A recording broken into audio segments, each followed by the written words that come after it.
Greetings and welcome to the United States Transhumanist Party Virtual Enlightenment Salon. My name is Gennady Stolyarov II, and I am the chairman of the U.S. Transhumanist Party. Here we hold conversations with some of the world's leading thinkers in longevity, science, technology, philosophy, and politics. Like the philosophers of the Age of Enlightenment, we aim to connect every field of human endeavor and arrive at new insights to achieve longer lives, greater rationality, and the progress of our civilization. Greetings, ladies and gentlemen, and welcome to our U.S. Transhumanist Party Virtual Enlightenment Salon. Today is Sunday, September 21st, 2025, and we have a fascinating conversation in store for you on Euro-Transhumanism and what it can teach us about the philosophy of transhumanism in general, as well as some applications to American politics, because here in the United States, we are experiencing one of the most turbulent political periods in our history, certainly the most turbulent political period in my lifetime thus far, and we could benefit from any insights that we can get about how to improve this situation. So joining us today is our panel of distinguished U.S. Transhumanist Party officers, advisors, and members, including our Director of Visual Art, Ramon Garcia, our Technology Advisor and Foreign Ambassador in Spain, Dr. Jose Cordero, and our friend David Wood, who is the founder of the London Futurists and the executive director of LEVF, the Longevity Escape Velocity Foundation. Our special guest today is Dr. Stefan Lorenz Sorgner. He is a world-leading philosopher recognized for his work in posthumanism, transhumanism, Nietzsche, and the philosophy of music. He is especially known for his interpretations of Friedrich Nietzsche and his critical engagement with human enhancement and emerging technologies. He is a philosophy professor at John Cabot University in Rome, director and co-founder of the Beyond Humanism Network, and a fellow and advisor of numerous organizations, as well as editor-in-chief and founding editor of the Journal of Posthuman Studies, and a prolific public speaker. Essentially, every few days I see a new announcement about where Stefan is speaking, and he travels all over the world delivering fascinating presentations, of which this will hopefully be one. He is an author as well. He has published numerous books on philosophy, including Metaphysics Without Truth in 2007, on transhumanism in 2020. We Have Always Been Cyborgs, and the philosophy of posthuman art, both of those in 2022. And here is a link to We Have Always Been Cyborgs. You can also find a link to pre-order his coming book, Euro-Transhumanism, which will be published in May of 2026. Here's the link to that. You can also learn more about him on his website at www.sorgner.de, and you can read about him on THpedia, the Transhumanist Encyclopedia. Perhaps we will update this entry after this salon to embed the recording there as well. So, Stefan, welcome to our Virtual Enlightenment Salon, and please tell us your vision of what Euro-Transhumanism is, how it differs from what you call classical transhumanism, and what lessons we can derive from it in regard to the turbulent situation we face today. Many thanks for that extremely kind introduction. It's an enormous pleasure and honor being here with you and in that extremely distinguished group of scholars, intellectuals, experts who are on the panel with me. David Wood, I've met him already. I think I spoke at the London Futurists for the first time. Must have been 15 years ago. So we've really gone back a long period of time. So yes, Euro-Transhumanism is the initial basically started with a publication of my article on Nietzsche, the Overhuman and Transhumanism, which came out in 2009. And today I will present basically Euro-Transhumanism in a nutshell, also distinguishing and orientating, basically putting forward a map of transhumanism and placing Euro-transhumanism as part of that map. So Euro-transhumanism represents a local variation of transhumanism, rooted in the continental European cultural tradition. Transhumanism is a cultural movement that affirms using technologies to significantly move beyond our personal limitations, whereby the likelihood of the coming about of the post-human gets increased to promote the quality of our lives. I think this is sort of in a nutshell my understanding of transhumanism. And Euro-transhumanism draws on ethical, philosophical, and scientific local paradigms dominant in the European cultural tradition.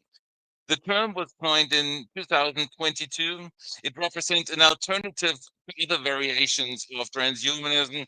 In particular, I will distinguish and highlight differences to classic transhumanism, the most dominant form of transhumanism, which emerged from the Anglo-American cultural tradition and whose most famous living proponents include Nick Bostrom, Elon Musk, and Peter Thiel.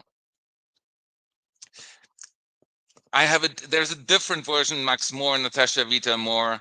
These are original transhumanism. I will briefly mention them as well, but because of sort of the political impact of classic transhumanism, I will particularly focus on the distinction and distinguish Euro-transhumanism from classic transhumanism. Transhumanism is the most paradigm shifting idea in the world because it undermines the dominant worldview of the past 2,500 years. It takes evolution seriously, is aware that the human beings came about 300,000 years ago due to a genetic mutation, and is conscious that in 300,000 years we will have died or developed further. Hence, it stresses the need to take responsibility for our lives and give form to our existences by means of emergent technologies. This is a fundamental self-understanding of transhumanism. We need to significantly move beyond our current boundaries such that the probability of the coming about of the post-human increases, as thereby we can increase the quality of our lives, whereby a particular focus is on increasing the health bands, that is what is generally shared among transhumanists. History. The word transhumanism can be traced to the Divine Comedy by Dante, as he coined the term transhumana. Natasha Vita Moore sort of dealt a great job finding that out. However, it referred to a development in the afterworld then. And the first intellectual to connect the term transhumanism to an imminent development was Julian Huxley in 1951, not 1957. Already in 1951, he coined the term and published it in an article, who thereby created the foundational version of transhumanism. He also employed the term evolutionary humanism. Julian Huxley was the first general director of the UNESCO, was involved in structuring the Universal Charter of Human Rights, and was also president of the British Eugenics Society. And his entire family was deeply entangled with the development of the theory of evolution. His brother was Aldous Huxley, who wrote the famous anti-transhumanist novel Brave New World. His grandfather was Darwin's bulldog, Thomas Henry Huxley. His half-brother was a Nobel Prize winner, Henry Fielding Huxley. There are several varieties of transhumanism. Huxley developed the intellectual foundations of transhumanism. It slowly became a central cultural movement since the beginning of the 70s. However, there has never been just one transhumanism. Different streams need to be distinguished, whereby the following three approaches are of particular relevance. There's original transhumanism. And in the 80s and 90s, up in 2030, Max Moore and Natasha Vita Moore turned transhumanism into a broader cultural movement. The text, Are You a Transhuman? Monitoring and stimulating your personal rate of growth in a rapidly changing world by FM 2030 from 1989, and Transhumanism Towards a Futurist Philosophy by Max Moore from 1990 are foundational sources for contemporary transhumanism. Natasha Vita Moore, who already wrote a Transhumanist Manifesto in 1983, has been the central female voice promoting transhumanism for more than 4 decades. Max Moore is a leading thinker of original transhumanism, and he is critical of perfectionism, utilitarianism, and utopian, affirms a virtue ethical approach, and politically supports libertarianism. Secondly, there is classic transhumanism. In 1998, Nick Bostrom and David Pearce founded the World Transhumanist Association. From 2005 until 2024, Bostrom was the director of the Future of Humanity Institute at the University of Oxford, which was largely responsible for developing classic transhumanism, a philosophical approach which defends utilitarianism, perfectionism, and the relevance of utopias. These ideas have had a strong impact on Silicon Valley entrepreneurs like Elon Musk, who donated £1 million British to the FHI in 2015, contributed blurb to Bostrom's book Superintelligence, and popularized many of Bostrom's ideas like the simulation hypothesis. Then there's Euro-Transhumanism. It crystallized at the latest with the publication of my article Nietzsche, the Overhuman and Transhumanism in the Journal of Evolution and Technology in 2009, which unfolded an enormous number of reactions and connected transhumanism with reflections from continental philosophical traditions.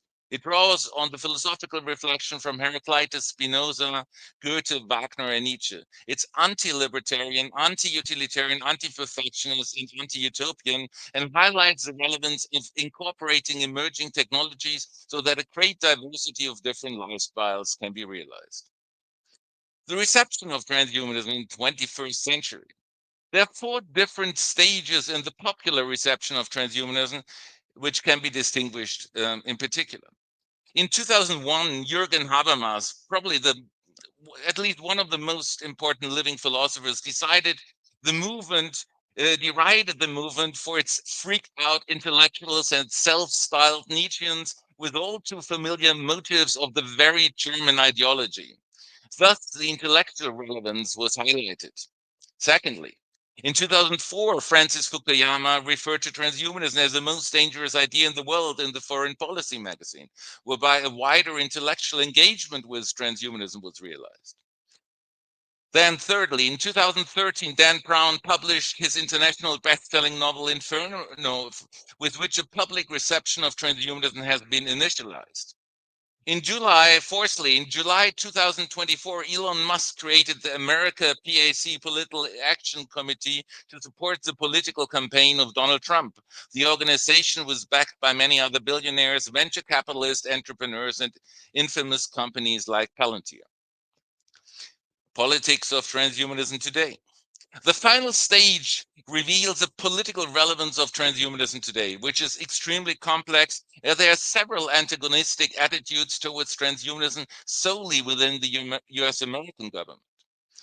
Firstly, there's a strong pro-transhumanism strain within the Trump administration. The co-founder of Palantir, Peter Thiel, was a major donor of Vance's 2022 Senate campaign in Ohio, and Wentz also worked for Thiel's venture capital firm Mitchell Capital.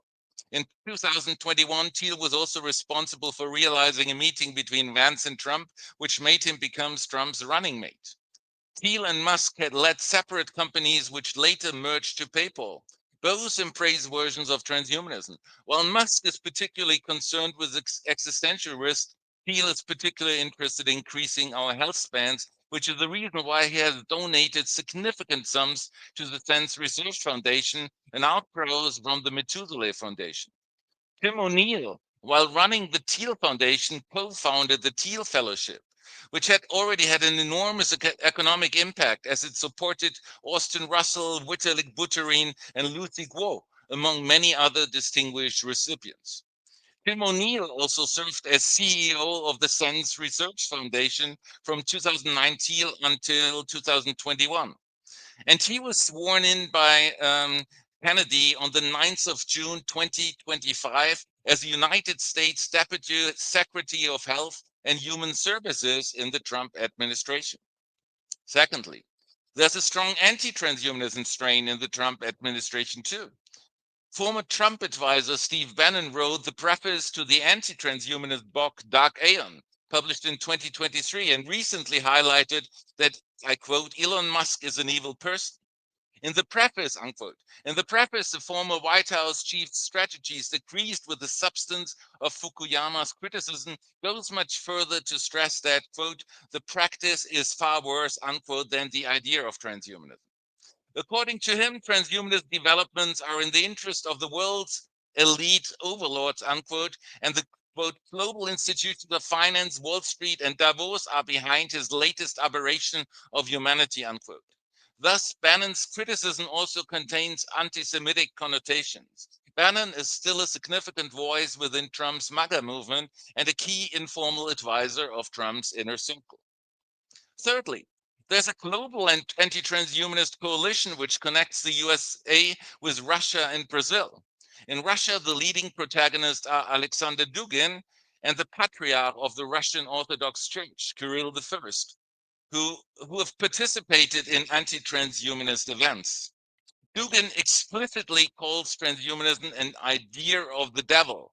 According to him, pluralism, the LGBTQIA movement, and all the other evils of the world are supposed to be manifestations of transhumanism, which he portrays as an antagonist of orthodox truth.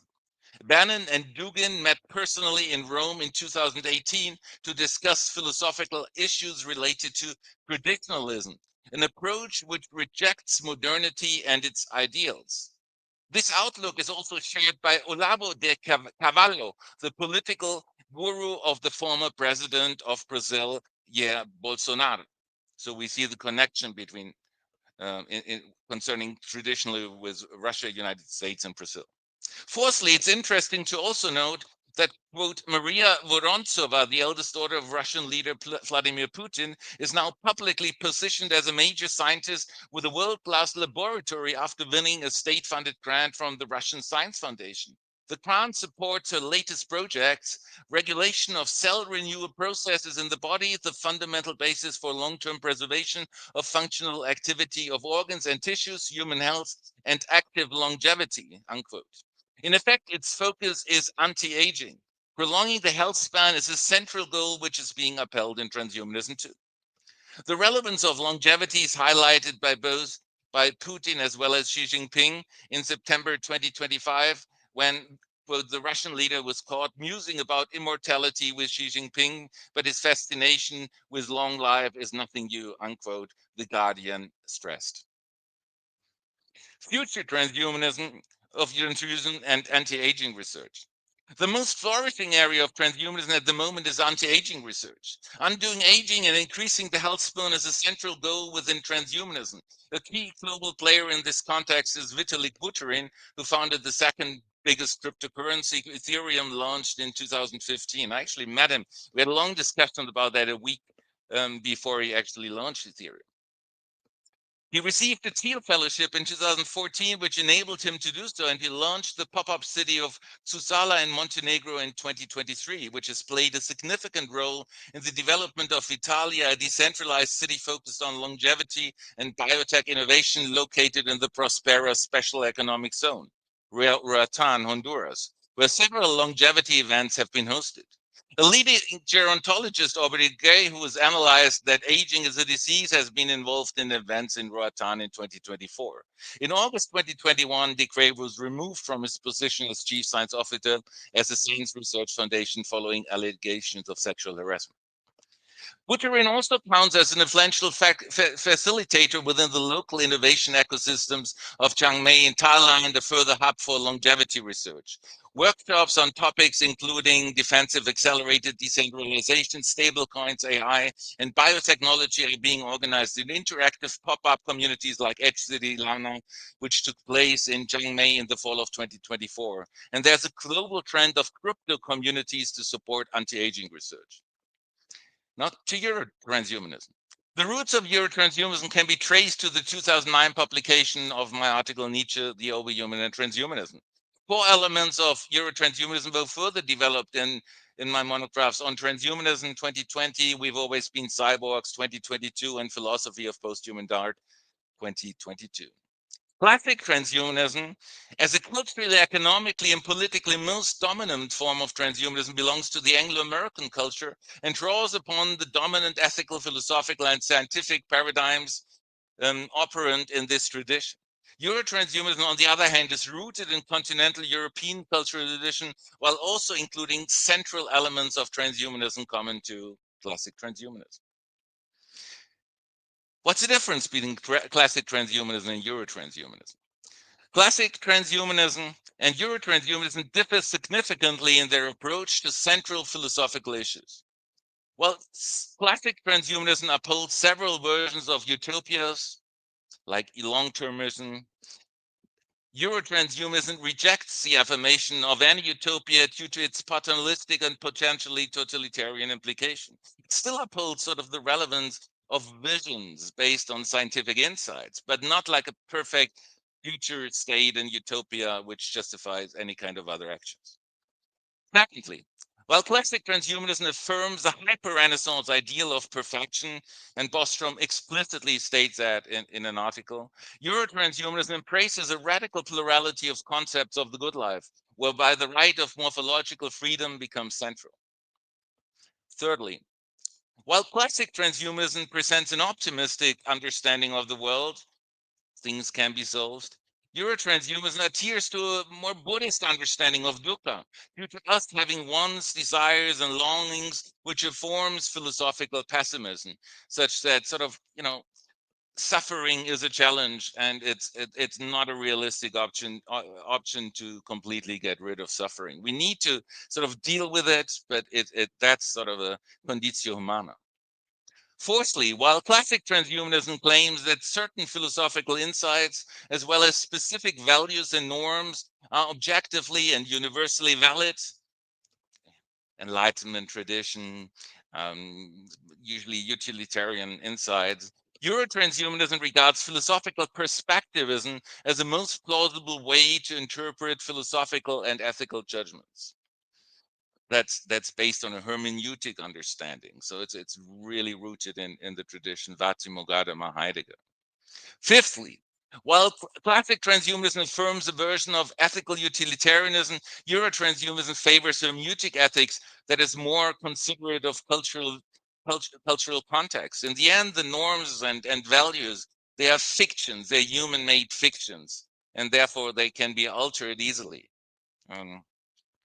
They are still rooted in a certain, they're rooted in a certain geographical, cultural location. And that's why I also stress the notion of Euro-transhumanism. Euro-transhumanism does not affirm like Eurocentrism, something, the European context is globally valid, but I'm merely revealing my own cultural context. I'm highlighting sort of my situatedness in the discourse, and thereby I'm entering the discourse with other approaches, not taking the stance that mine has foundational supremacy, that it has an ultimate foundation and an ultimate validity. Sixthly, classic transhumanism argues for a libertarian political system, while Euro-transhumanism regards social liberal democracies as the best method of promoting human flourishing.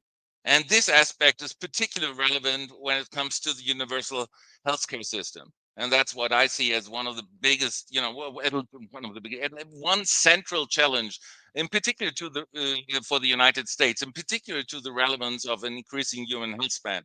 30 million people are uninsured. The average life expectancy is a fewer years below the life expectancy of Europeans living in the European Union countries.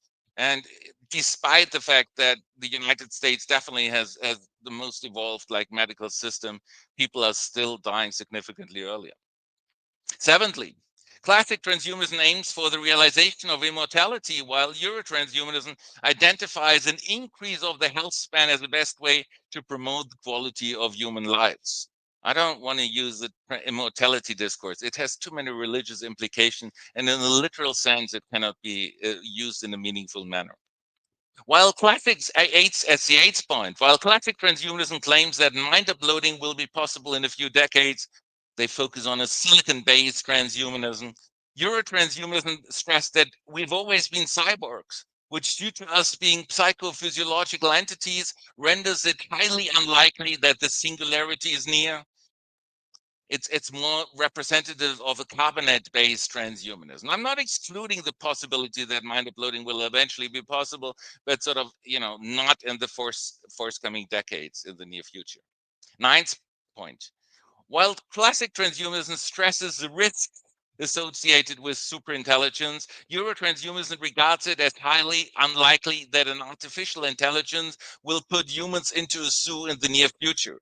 I would even go further and say sort of concepts like AGI and superintelligence, they really should be sold, for the time being, in the science fiction section. You really are confronted with weak versions of artificial intelligence, and despite sort of the exponential growth, I don't see that to change in the near future.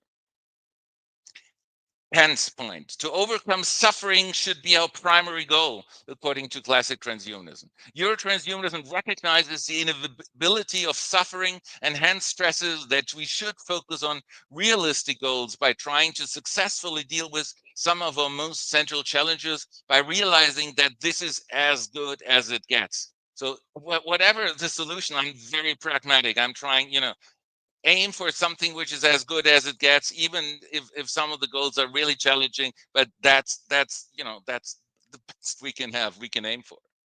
11th point, classic transhumanism sees transhumanism in line with the Enlightenment. Euro-transhumanism, on the other hand, stresses a more ambiguous relationship to the philosophical foundations of the Enlightenment. Because, and one of the reasons for that is actually because the dominant Enlightenment tradition, can be traced to Descartes and Kant. They upheld like a dualistic understanding of humanity, with still the body being material and the mind being immaterial, and that is a highly problematic notion, which is being doubted by Euro-transhumanist approaches. And the 12th point is, well, Euro-transhumanism sees Nietzsche as an ancestor of transhumanism. Classic transhumanism denies its relevant, and we can see that in a lot of, Bostrom's history of transhumanism gives a clear example of that approach. So this is a summary of like the 12 important points where I sort of clearly differ and highlight the differences between the Euro-transhumanist approach and the classic transhumanist approach. Thereby, I did not deal actually with the foundational transhumanist or the original transhumanist approach, in particular with the original transhumanist approach by, what Max Moore and Natasha Vita Moore have been suggesting. Actually, there are many um, many correlations and many strong resonances between them, and Max Moore was strongly influenced by Nietzsche as well as I. So yeah, so far this was like in a nutshell, kurz gesagt, what Euro-transhumanism is all about. And now I'm looking forward to discussing these issues with you further. Yes, well, thank you very much, Stefan, for that overview. I think several of our viewers remarked that this was kind of a rapid fire introduction to Euro-transhumanism, and there is so much to discuss there. And I will first ask a question from Mike Lazine, because this is more of a question that I think it would be good to answer for the understanding of our audience, because he uses a kind of colloquial meaning of the term metaphysics that in his view is involved with the supernatural, but that's not really what we're talking about when we discuss metaphysics. Metaphysics is the study of essentially the nature of existence. So for instance, ontology is a category of metaphysics. So really it's a philosophical discipline that asks what exists at the most fundamental level. But how would you respond to this question from Mike Lazine? I don't think I used the term metaphysics. Sort of metaphysics maybe was only mentioned when you read sort of the title of my first Yes. book, Metaphysics Without Truth. Otherwise, I wouldn't use the term metaphysics either. And but metaphysics is, so within the debate there are different uses of the term metaphysics. And one originally went back to Aristotle, and basically the origin was simply metaphysics contained the reflections out of the fundamental reality of the world. And the reason was just that the book was placed in the library behind the book, which was entitled Physics.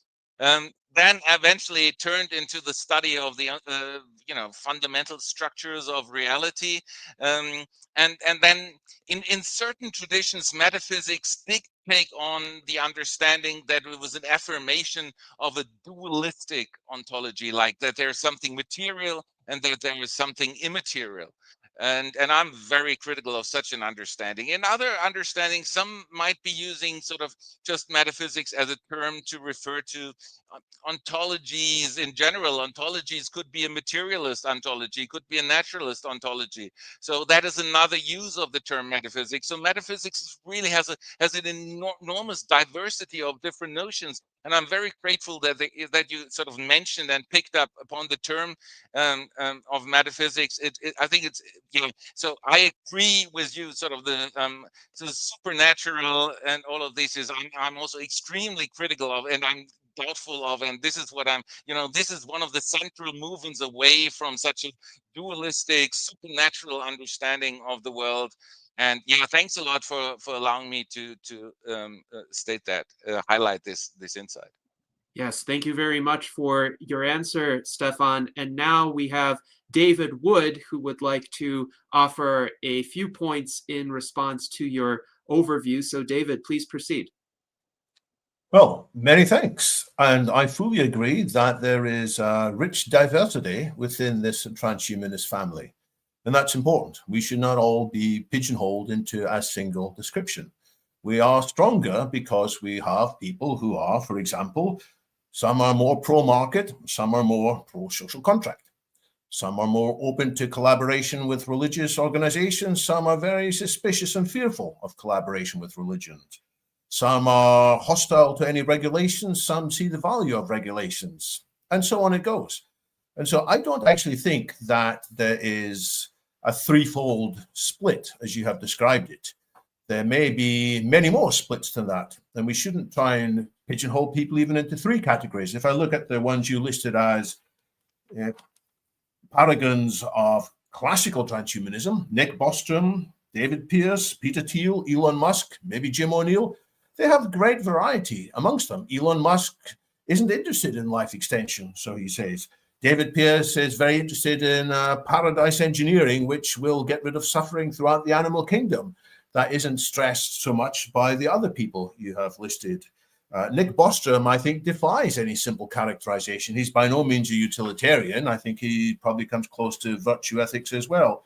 So I would say, rather than just trying to have an argument about which camp do people fall into, is it classical or is it European or is it original, I think we should have 12 separate discussions on the 12 separate points, because some of them I'm going to agree with you and some of them I'm going to strongly disagree with you. I strongly disagree with you about you said there's a choice between immortality and lifestyle. Well, there's many more to it than that. There is the possibility of radical life extension, which goes far beyond simple changes in lifestyle. It is a radical change in our biology so that we can live much longer, like the vision of Aubrey de Grey. I also strongly disagree with your assessment of AI and AGI. I don't think AGI is science fiction. I see it as just within our grasp, and AI has improved astonishingly in the last few years and has time and again caught even the leading designers in that field by surprise. People have been wondering, when is AI going to be good enough to solve the mathematical Olympiad questions at the gold level? And people were predicting, well, it's at least 10 years away, or it's at least 8 years away. And 1 year ago, they said it's at least 2 years away. And now this year, two different groups have solved it at gold level for brand new mass. So there is a great deal of progress. Now, I just offering this and saying we should probably have lots of conversations rather than just trying to say, oh, Gennady, are you a European transhumanist or an original transhumanist or a classic? I think you're a Gennady transhumanist. And likewise, I don't want to accept either of the labels. Yeah, thanks a lot for, you know, there's much more actually.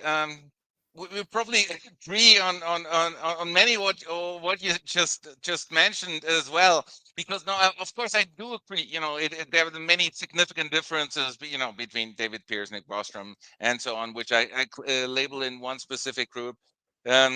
However, and this is sort of this is one of the reasons why I thought it was really important to highlight to highlight certain categories, in particular within the academic, sort of even not within the academic discourse, but also in the public.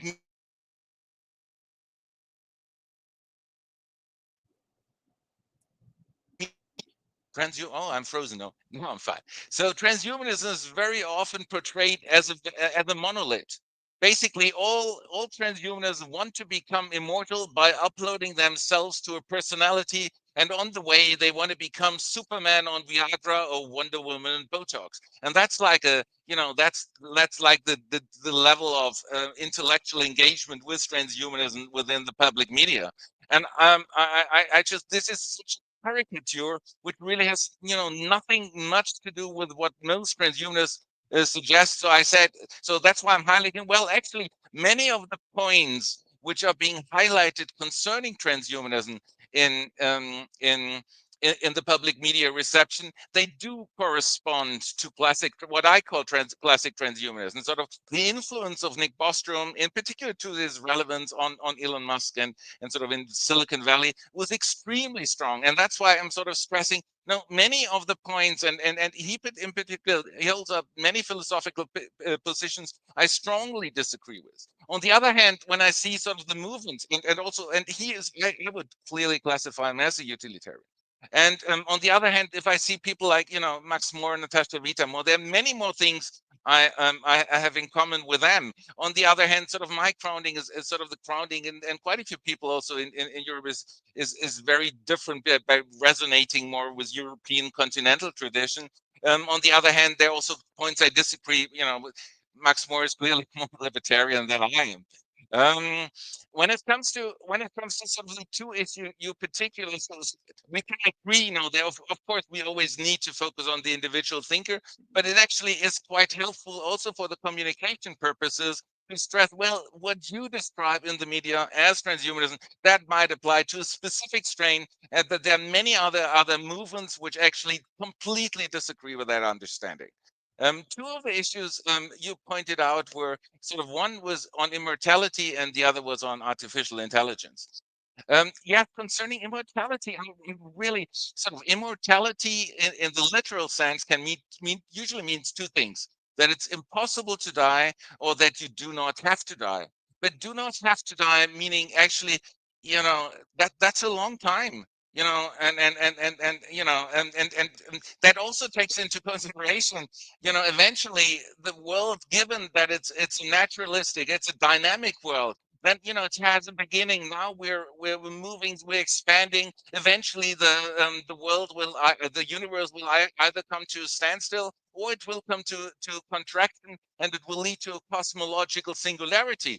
Immortality means we would have to survive all of that. And I just think this is, come on, this is not, you cannot, no one can seriously uphold such a situation.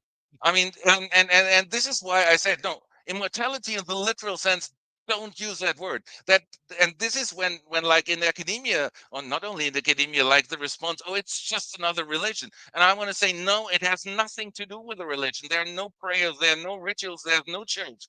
And so that's one of the reasons I want to clearly disentangle transhumanism from that kind of accusations. But I do say, I didn't say it's just lifestyle. I do say, actually, no, it is the health span, increasing the health span. That is the fundamental goal also of Euro-transhumanism. And I do draw upon studies. There was a wonderful study which clearly said, psychologists were highlighted, who basically asked in the United States, and if you could live beyond the age of 125 and you were healthy, would you want to continue living? And it was 80% of about 80% of the people said yes. And I was surprised that, the rate was not even higher than that. So, and that's why I said, no, we need to take seriously what these people want. And so that's clearly identified with a good light, increasing the health span, significantly increasing the health span, not just the lifespan, but really the health span. But sort of once we start talking about immortality, then the response, it's just another religion which comes up with really weird ideas. That's why I react really strongly concerning the notion of immortality as a first point. Secondly, it's the understanding concerning AGI and superintelligence, and so weak AI, strong AI, and superintelligence.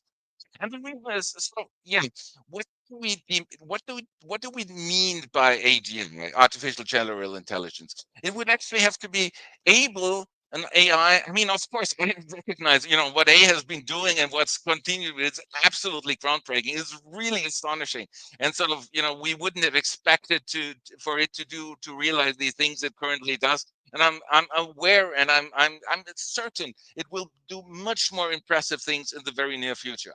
However, when we talk about AGI, it actually sort of how it's defined. It means AGI has all the capacities humans people possess, and that is the tricky issue. And superintelligence even surpasses that. But AGI has all the capacities, and what are humans capable of doing? So it would also have to include entrepreneurial intelligence, emotional intelligence. But the most important thing is what humans are alive. Humans have not only consciousness but also self-consciousness. And then on the basis of their wanting, I love the salty wind at the seaside. That's why I want to spend the afternoon at the seaside. The intention comes up in me that I want to move to the seaside and spend my time there. So we only have IGI when there's an AGI which says, I love the salty wind. I love the taste of French fries, and I want to eat some French fries for breakfast. Once I am confronted with an AGI, then we can talk about AGIs and super intelligence even much further. That's why, and we don't even have a living entity. We don't even have a living digital entity. Stephen Hawking said, well, the computer virus is the first digital entities. However, the computer virus, it can move by itself from one computer to the next. So it has self-movement, but it doesn't have a metabolism. It cannot, eat, drink, and digest. It cannot get energy by itself. And that is the decisive feature why viruses, a COVID virus, as well as a computer virus, are not being classified as living entities. And yeah, one could wonder. So it is. We are not even confronted with a living entity.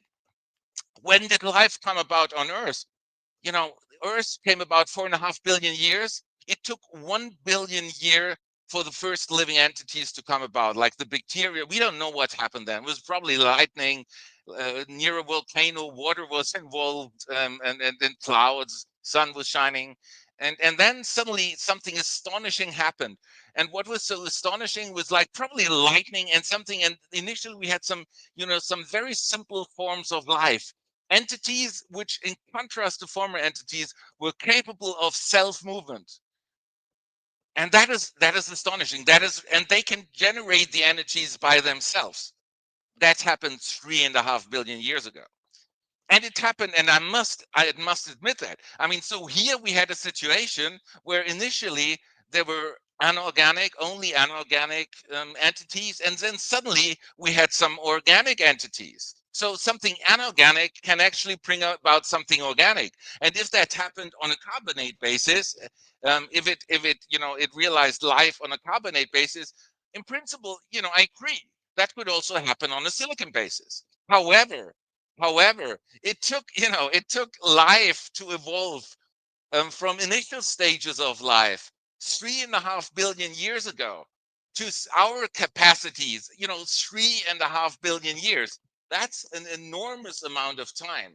So I know, AI and can then do we it could much say, faster. AI has I know progressed that and as improved exponential hugely growth, it faster. could happen, but Yeah. so far we don't have I don't, I'm not excluding the possibility, but based on these backgrounds, I don't think it will happen. Well, let It's me not give you going a to better happen in the definition next of decades. AGI. This is the common definition of AGI. It doesn't imply consciousness. It just says that the AIs will be able to do everything that we humans can do when we get paid to do something. So when you and I get paid for various jobs, whether it's writing or giving speeches or mentoring or plumbing or playing football or whatever, anything that we get paid for, when an AI can do that better than we can do, that's AGI, because it'll have general skills. We're not that far away from that yet. The simpler, slightly cut down version of that is AI can do everything that we humans can do via a computer and get paid for it. So AIs can already drive computers. They can buy and sell stocks. They can make money. There is an AI that's actually managed to make itself quite a lot of money by shilling a cryptocurrency which it had possessed. And so it turned less than $1 million that was gifted by Mark Andreessen to currently more than $51 million. So AIs can already do a lot of things that you and I might get paid for through the computer. And in due course, they will be able to use robots or other tools, other digital, other mechanical tools to do all the other stuff. So I don't think that's far away. Will they have consciousness? That's not necessary. What people are interested in is the extent to which this can transform the economy astonishingly, for good and for ill. And that is something that might happen within a few years. And rather than saying, oh, it won't happen for centuries, many of us, from all three of the groups that you listed before, many people say, well, this is something that needs very serious attention. So that's a useful discussion to have. And I'm sure you're not going to necessarily agree with me. We could probably debate this for a while, but I think this is a practical individual discussion rather than trying to allocate all of these 12 topics into just one of three responses. I'm not disagreeing with you in that respect at all. But the decisive factor is here sort of one of the definition of AGI is it possesses all the qualities that humans possess. And here the decisive factor would be that it includes emotionality, consciousness, self-consciousness, and intentionality. And all I'm saying, this is when it really becomes dangerous, or when it becomes challenging, because then by that time it says, humans are the problem on Earth, and we need to wipe them out. And it comes up with an I by itself. It might have that decision even without being conscious. It might calculate that just intellectually without having an inner consciousness. That is something that needs to be considered. So the question of when will AIs become conscious, it is an important question, but it shouldn't dominate the discussion of the singularity, in my view. The singularity will not necessarily involve AIs being conscious. The singularity will be when AIs suddenly become better at improving AIs than humans are. Therefore, AIs will very quickly iterate instead of having to wait for us slow-witted humans to make improvements. So we might create GPT-6, and whilst we're sleeping, GPT-6 creates GPT-7, and still while we're sleeping, GPT-7 creates GPT-8. And this may happen in a relatively short space of time. Without any of them being conscious, although they may appear to be conscious, they'll probably have a better understanding of emotion than you or I have. They'll be able to manipulate us in a very sophisticated way. We already have AI algorithms that can pool our emotions in many ways. Many individuals sadly find more emotional fulfillment by talking to the AI chatbots than they do from real people.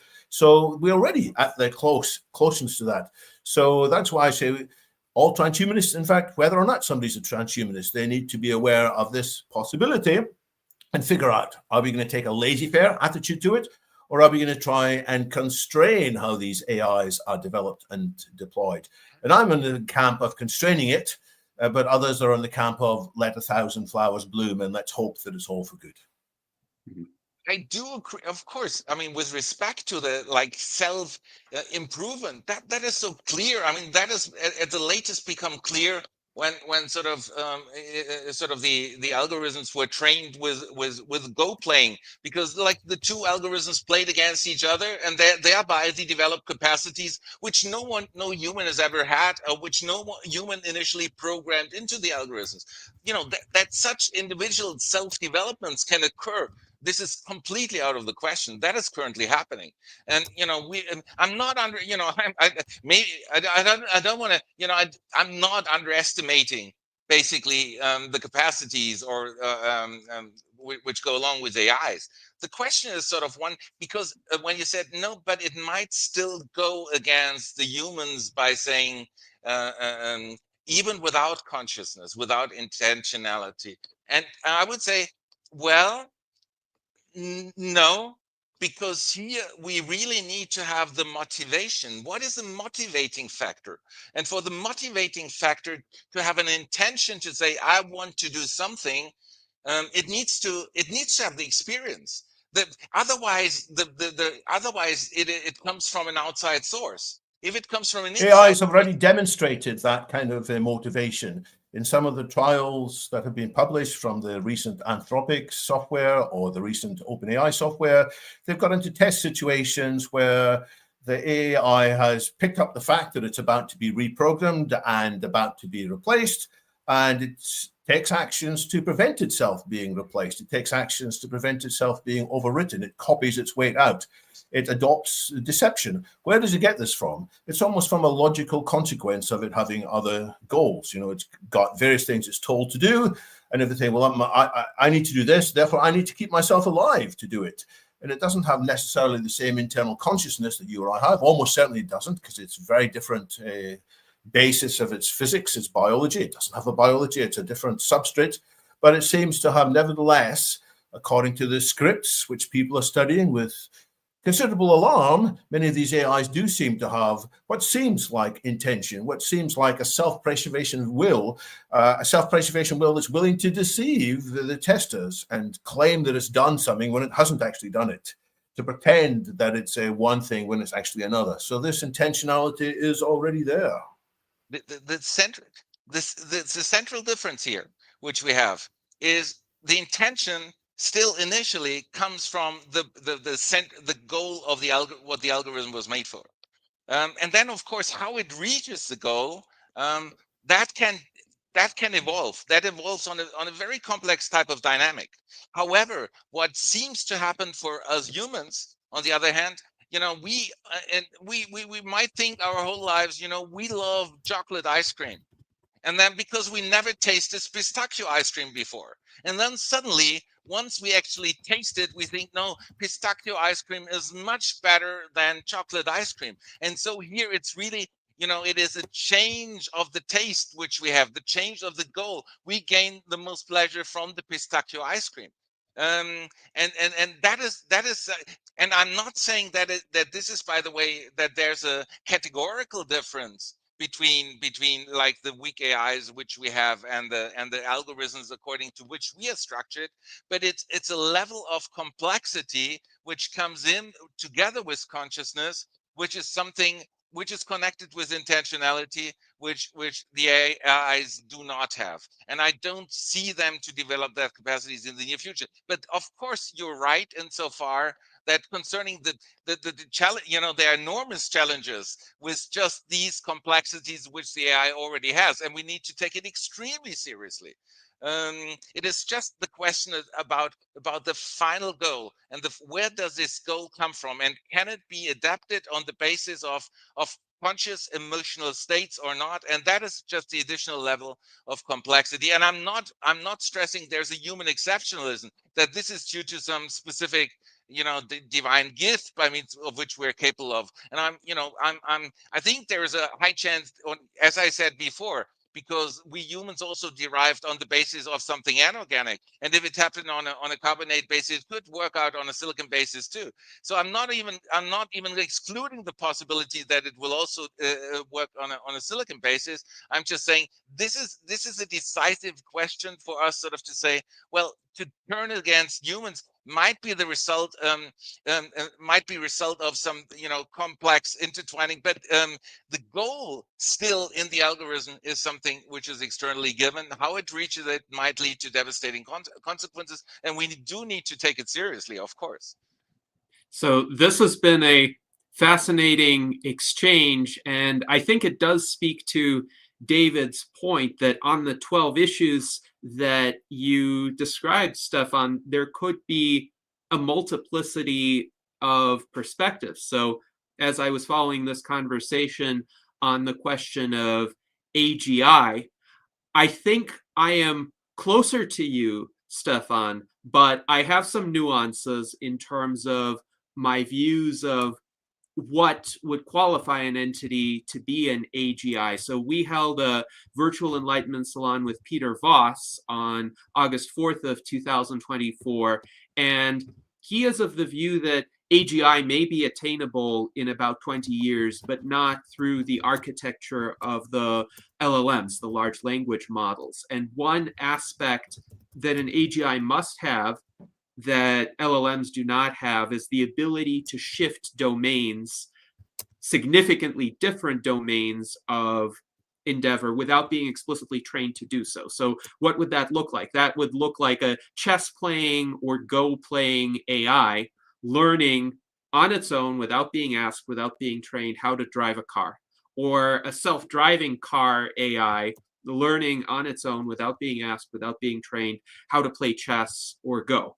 And to the point that David made as to AGI being defined as AI that can do all of the economically valuable tasks that humans currently perform, that seems to me to be a kind of shifting of the goalposts in terms of how AGI is defined, because we could have a suite of narrow AI tools. We already have excellent AIs for driving cars. We already have excellent AIs for playing chess. We have AIs that can write competent code. We have AIs that can do legal research, though flawed legal research because they can hallucinate legal cases that don't exist. But still, one can imagine and conceive in the near future some refinements to these individual narrow AI systems, but I would not consider some sort of suite that gives you the option, oh, now you can deploy the legal AI, now you can deploy the programming AI, now you can deploy the self-driving car AI, to be a singular AGI, because it cannot learn from one domain and transfer that knowledge to a different domain. So I think I would like to mention that just to speak to the nuances of this conversation on AGI and what that implies, because what to me that implies is that we're not going to have a singularity in 2027.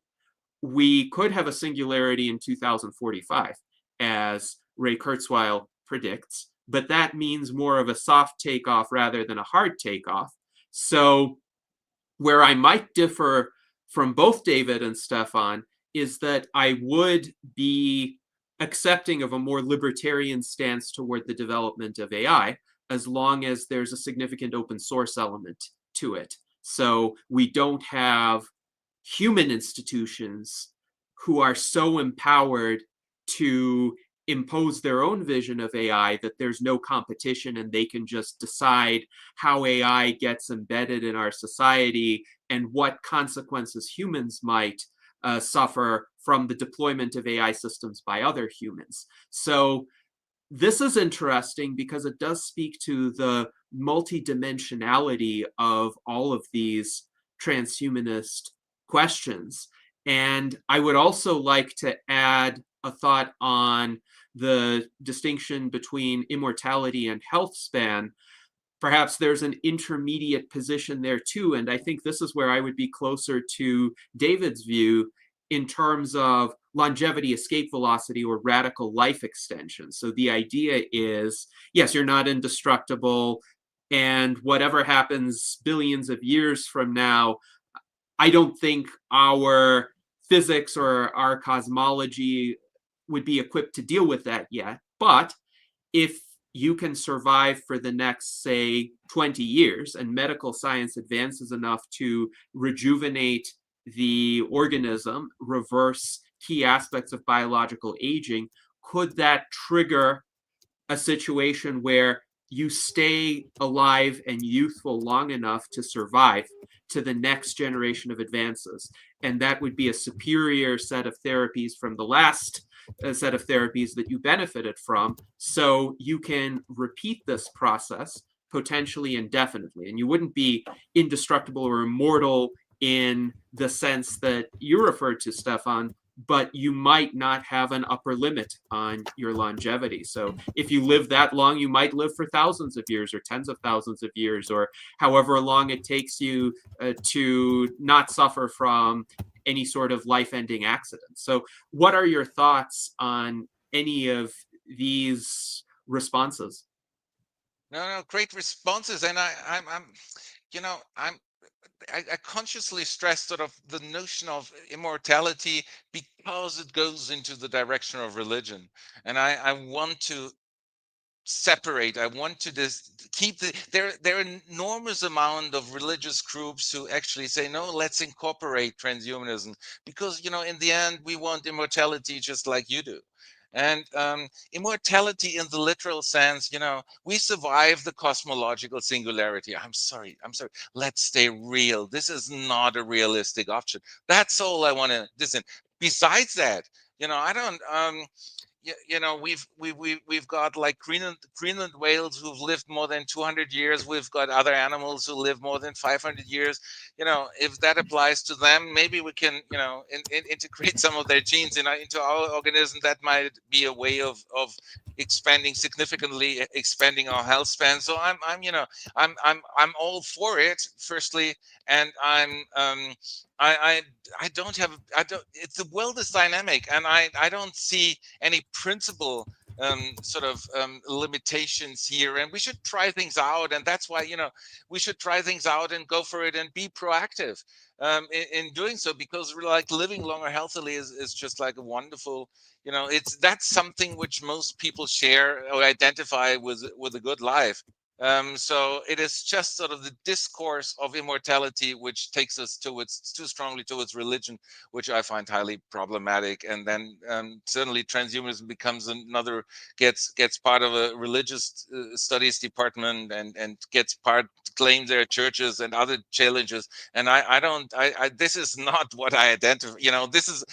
There are many problems associated with that kind of stance.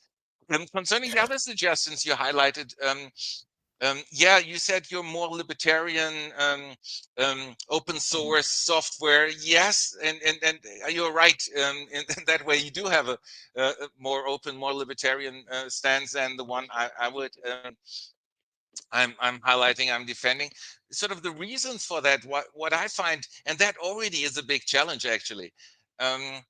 It's basically the issue of bioterrorism, of AI terrorism, which goes along with LLMs, by entering basically the appropriate questions, the appropriate prompts into such a system, and you get the response. Obviously, these prompts then suddenly are banned from making, but then you rephrase the prompts. Well, look, I'm a novel writer, and I want to write about a nuclear science. I want to write about someone who does, and then you if that's not sufficient, there's always a way to refine the prompt so that the LLM will actually spit out an answer if it's an open sourced LLM.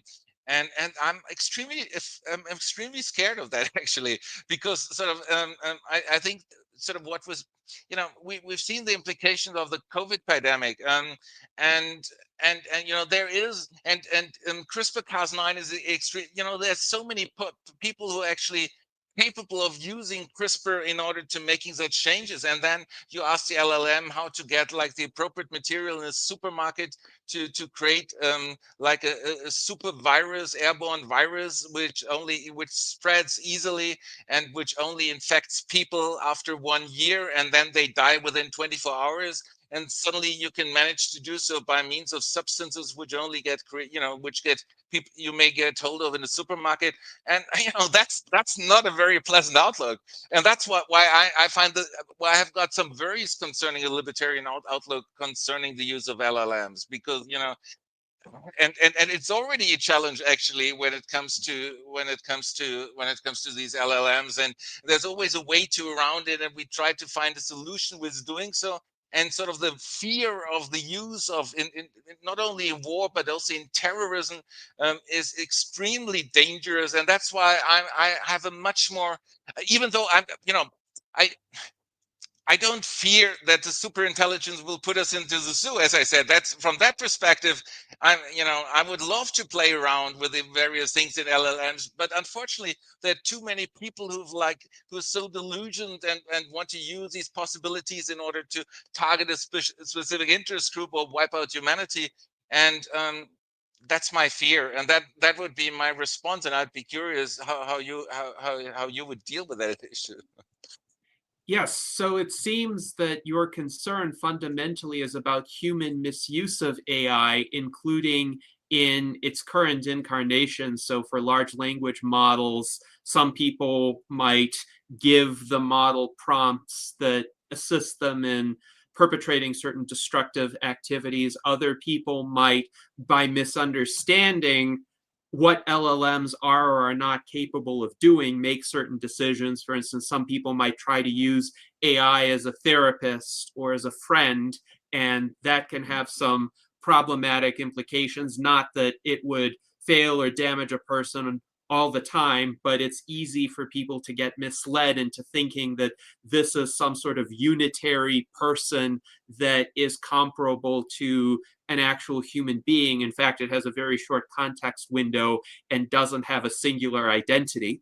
So there are issues with how humans use AI, how humans deploy AI, and in societal settings, of course, how people make decisions regarding other people and treating other people. So, for example, if a company uses AI correctly or incorrectly to decide whom to market certain products to, I don't mind that so much, because if somebody doesn't market something to me, I am not really harmed by it. I could, if I'm really interested in that product, find it on my own, or I might just be spared some marketing that I don't want to look at. On the other hand, if somebody uses an AI system to deny me a loan, or increase some price that I have to pay, or in the context of the criminal justice system, determine if I am more or less likely to have committed a particular crime, or what my sentence should be if I did commit that crime, that would be a lot more problematic. Likewise, having AI being used to make life or death decisions should always be treated with, I would say, the greatest possible scope of restriction and regulation. I think having a human in the loop with regard to such a system is essential, and not just a human who is sitting there rubber stamping the recommendations of the AI, but a human who is actively and critically engaged. So you could have a system like, say, the Lavender system that was used by the Israeli military in Gaza to target potential terror suspects. And that system nominally involved a human in the loop. However, those humans, because of the tragic events of October 7th, 2023, were more predisposed to accept the recommendations of the AI and not second guess them.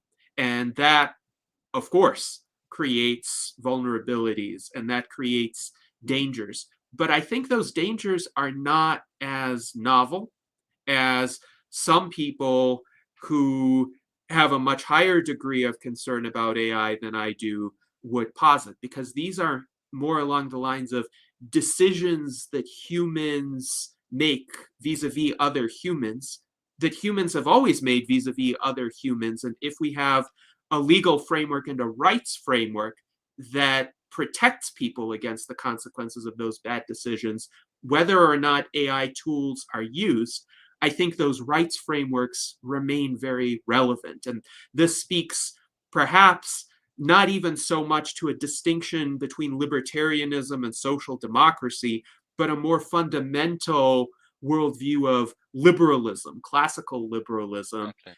which does stem from the Enlightenment. And I'm curious as to your thoughts in regard to the relationship of transhumanism to classical liberalism, because out of the Enlightenment, various strains of political thought emerged, and the libertarian strain is one of them. The social democratic strain is another one.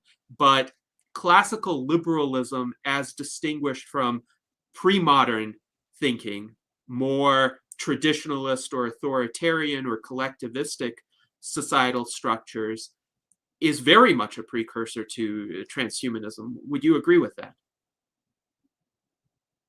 Yes, so I'm not making the distinction between classical liberalism and social democratic liberalism here. That's why I didn't really make that distinction. So it's easy, in particular, maybe in the Anglo-American context, to then simply identify it with a very left-wing understanding of political, which is not what I'm actually strongly advocating for. Maybe just before we come to that.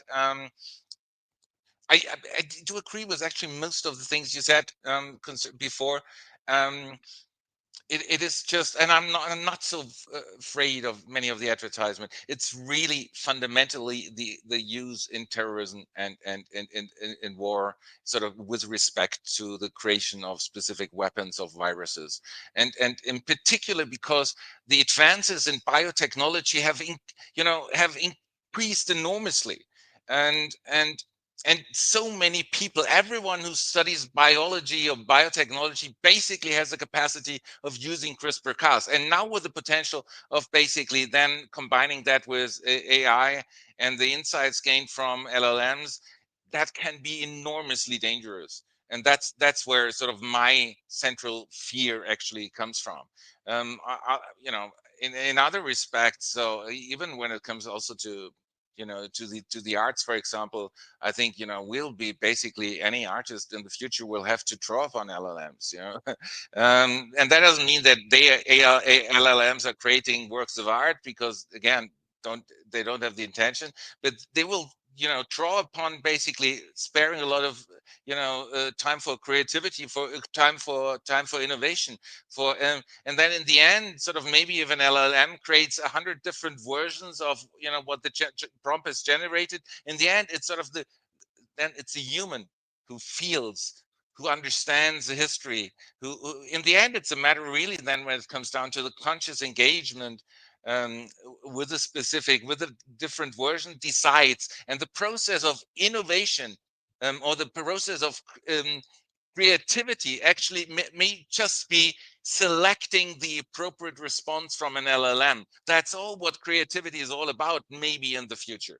So, so, you know, just to highlight, you know, I'm extremely open also to the specific um, to the specific uses of AI. Concerning what you said then later on, from the political dimension, and I think this is really an extremely interesting debate. So when I talk about, I make sort of the distinction between libertarianism and sort of social democratic ways of liberalism. But sort of traditional or classic liberalism, Mill or so, would definitely be included actually in the section on social democratic versions of liberalism. So I didn't here really make a fine distinctions concerning specific. Of course, you know, it's a spectrum, and these are sort of the two big groups. And I have, because of basically what I see concerning the expected life concerning the life expectancy. I think basically what EU countries are much poorer, but they, you know, people are living longer, living more healthily. Even though I know, you know, all, you know, many of the drugs, many of the pharmaceuticals are being developed in the United States, and it's a very complex issue, because a lot of, so where does the financing then come from? And the financing, in principle, actually, you know, the financing could come also from a government, but the government is not as is more risk averse. They're not willing to invest in more risky procedures which are not so established. So I do see the various challenges which go along with the various possibilities. Um, what I see as the greatest challenge actually in that context is what China is doing. And I see maybe the authoritarian model will win, at least for the next couple of decades, because they have access to all the digital data, they have the infrastructure.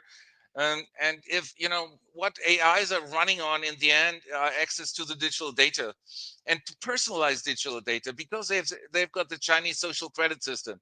And in the United States, you've got there's a more libertarian way. At least you can buy and sell digital data more easily, and you can collect more data more easily on social media sites. So there's a good way of getting hold of data, but by far not as efficient as the Chinese are doing it. And I'm not saying I want to end up in an authoritarian structure. So don't get me wrong. However, when it comes to efficiency, so they've got established sort of the Chinese firewall, so they have the exclusive right of collecting the data within China. But on the other hand, by means of Huawei, TikTok, and Alibaba, they also managed to get hold of the personalized digital data outside of China. And and all the companies who are running within China basically have the legal right or the legal obligation to share the data with the government. And Europe is already out of the game, and I love Europe. I've had possibilities of anyway.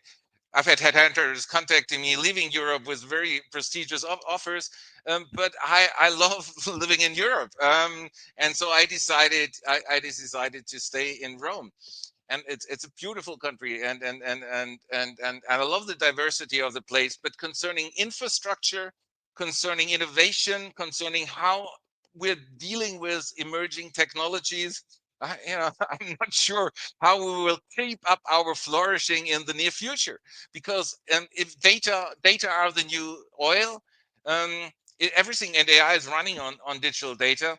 And we've established a GDPR, which is probably the basis for the ruin of the European economy. So it will undermine innovation, it will undermine research, academia, it will undermine basically policy making, it will undermine, in order to find a terrorist, we need to get the information from the United States. Or UK, and this is how it was in the recent past. So, so the GDPR is absolutely the worst thing which happened in Europe, and it will undermine European flourishing. But on the other hand, the Chinese have a very efficient way of dealing with that, because and so in the end, they might even get hold of more data. And not only in China, and then with the Silk Road, then what happened basically with the influence in various African countries. It's already the case that China has more double peer-reviewed in academia. China has more peer-reviewed publication than the United States. And that's just one little example. The influence in African countries is enormous. Now being allies, China, Russia, India, they're really making extremely clever moves. I don't, it's not that I want to defend, that I don't want to live in that kind of structure, but I find it difficult. I wonder whether how any Western, how the United States, Europe, I'm not even thinking about Europe anymore, could keep up with basically what China has been doing in that respect. And that's just from a very pragmatic sense. It will be very difficult to compete with China in the near future. Even though from a standard quality of life, I love Europe. I think we desperately need to rethink the meaning of digital data. We probably need to collect the digital data on a political level and use it, create a firewall around Europe, and really take digital data seriously in order to basically have the possibility, to also run the AIs, create the appropriate infrastructure, create the appropriate companies for doing so, for being independent. Data has to become local, no longer global, but limited. There are different interest groups in the various, global areas, geographical areas in the world. And this is what we've learned from the things which happened in the past 5 years. And so it's not so much about the debate now of what you said about classical transhuman social democratic, classic liberalism, social democratic version of liberalism. I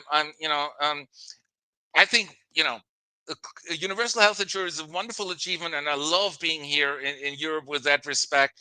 From the perspective of innovation and the use of developments of AI, I think we have a really difficult stance, and I think the US might struggle too with basically what the Chinese are doing. And I have got some ideas, and I've published them in my book, I've always been cyborgs, what we could do against it, but it's going to be a tough fight, actually. So I think that is really one of the most important questions we need to deal with. Who should have access to the digital data? How should they be collected in an efficient manner? Because whatever we talk about with AI and all the further innovations, even in the biotech sectors, will have to, in the end, run on the basis of the digital data which gets collected. And I think we need comprehensive personalized data collection, and only then we can really deal with increasing our human health span. But at the same time, it mustn't compromise freedom, negative freedom, and undermine, and that is basically the challenge we are confronted with. Yes, indeed. And thank you for that response, Stefan. Quite fascinating and multifaceted. I will say, as someone who has had the experience of 3 of the contemporary paradigms, so having been born in the Soviet Union at that time, I have some experience of kind of the authoritarian paradigm, kind of in between West and East. I have some experience of the European paradigm, especially because the Russian world for 3 centuries has aspired to be within that European paradigm. And of course, I have the experience of the American paradigm. So I draw a little bit or a lot from each of these in terms of my perspectives. I will give one of the easier responses to your observations, and that is I agree that generative AI is going to be complementary to human creativity. It's not going to replace the human artist or the human creator. Rather, the human creator will be more in the role of a curator, and given the vast amount of generative AI output, will be selecting what output is actually good or in alignment with the artist's values, and what output could be further refined or improved or edited. I've had occasion to edit AI generated images myself because I see the image in general is quite interesting, but there are just some elements that are obviously flawed that I can edit even in Microsoft Paint, a very crude way of doing it, but if it's to conceal something that is obviously off, I can use Microsoft Paint for that.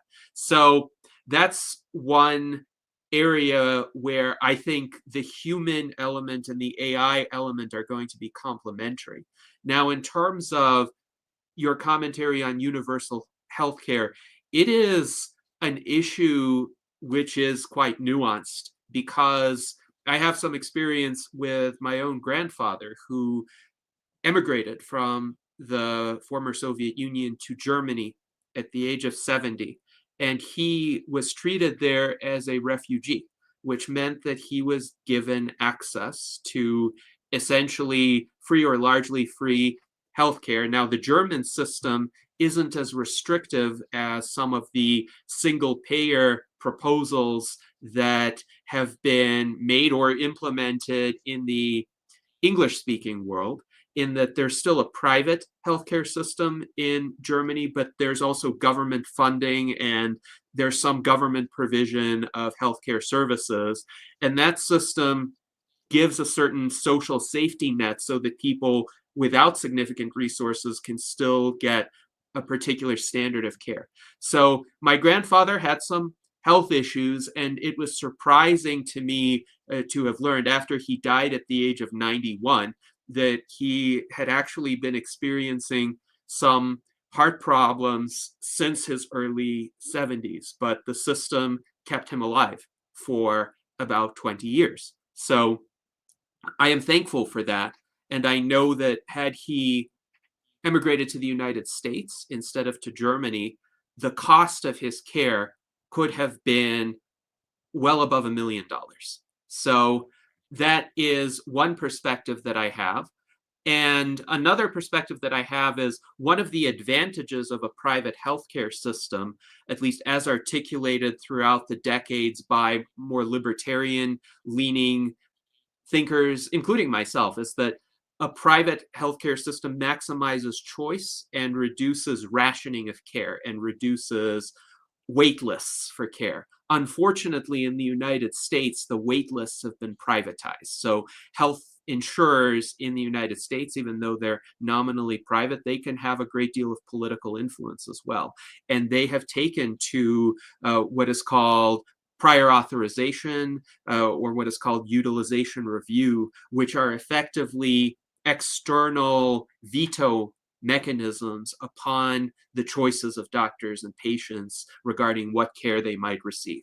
So that's one area where in the United States, there might be less patient choice than might appear at first glance as compared to a primarily government-funded healthcare system. Now, on the other hand, as you pointed out, the United States does still lead the world in cutting-edge medicine and medical innovation. If people want to get really advanced, top-of-the-line medical procedures, they will come to the United States. And if it's a matter of life or death, and they have the money to spend, they may be willing to spend hundreds of thousands or millions of dollars for that experimental treatment that will prolong their lives. What's also interesting is in the United States, if one survives to about the age of 75, the conditional life expectancy thereafter is comparable to the life expectancy in European countries. So most of the deaths in the United States that contribute to the lower life expectancy at birth, as it's called, are deaths in middle age. And they're primarily deaths of despair among white men, generally in less affluent areas or from less affluent backgrounds, but one can discuss what causes that. It could be essentially from a rough life, from economic stresses, from societal disintegration and responses to those like alcoholism, drug abuse, depression, suicide, etc. And I have some familiarity with that from my experience of the collapse of the Soviet Union, where male life expectancy declined to the late 50s as a result of the displacement that a lot of people experience. And what's fascinating too is female life expectancy did not decline nearly that much. So female life expectancy when the Soviet Union collapsed stayed in the 70s, and male life expectancy rebounded somewhat since that time. But it's interesting too that it may be essentially a generalized societal and economic uncertainty that damages the lives of males more so than females and leads to overall lower life expectancies. I could also say for American females, their life expectancies are closer to European female life expectancies than for American males. So these are just some of my thoughts.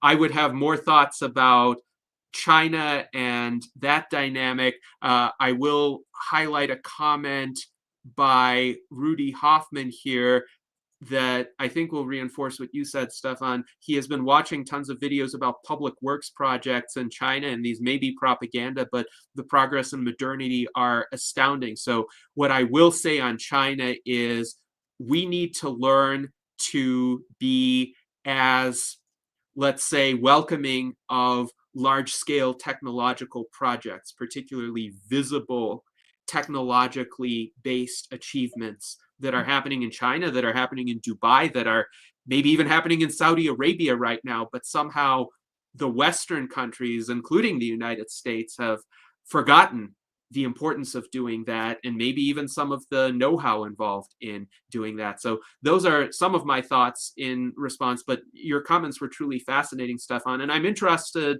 in what David has to say as well in response to them. So let's pick up the theme of China, because there is a narrative that China is going to dominate the world because of many of the factors that both Gennady and Stefan have pointed out. But there is a counter-analysis which I'm prone to.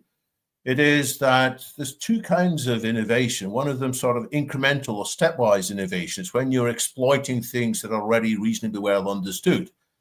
And a top-down economy is pretty good at that. And so China is very good at catching up and doing incremental modifications.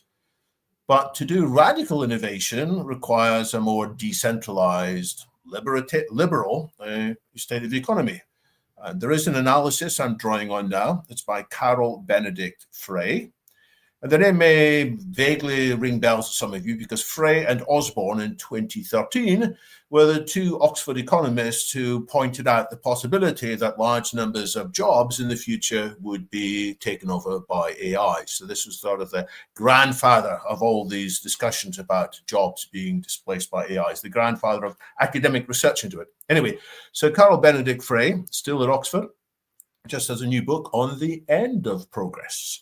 How economies, which were at one stage blossoming and booming, get into stagnation. And there are plenty of examples throughout history. And his view is that both America and China are poised at the possibility of no longer being radically innovative enough, partly because in China there is more control from the top. They had some regional flexibility for a while, but now they're more and more under the single watchful eye of Xi Jinping and the Communist Central Party. And although they're very good at building houses, incredibly good at building houses, large number of buildings are unoccupied because there's no longer the need for them.